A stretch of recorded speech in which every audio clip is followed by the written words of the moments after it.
তেখেতৰ বিৰুদ্ধে ৩০৭ ধাৰা এটা attempt to murder case register হৈছিলে।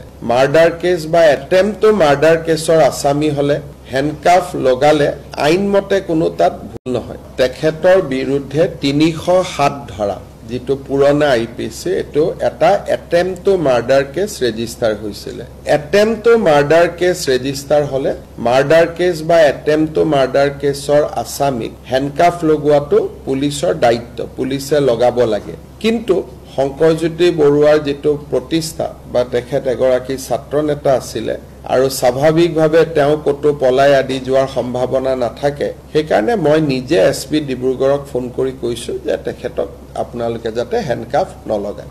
কিন্তু এটেম্প টু মাৰ্ডাৰ কেছৰ আসামি হলে হেণ্ডকাফ লগালে আইনমতে কোনো তাত ভুল নহয়। কিন্তু তেখেতৰ প্ৰতিষ্ঠাৰ প্ৰতি লক্ষ্য ৰাখি মই নিজে ইণ্টাৰফেয়াৰ কৰিছো আৰু মই নিজে কৈছো যে এইবিলাক নকৰিব আৰু কোৰ্টৰ পৰা যোৱাৰ সময়ত তেওঁ হেণ্ডকাফ লগোৱা নাই।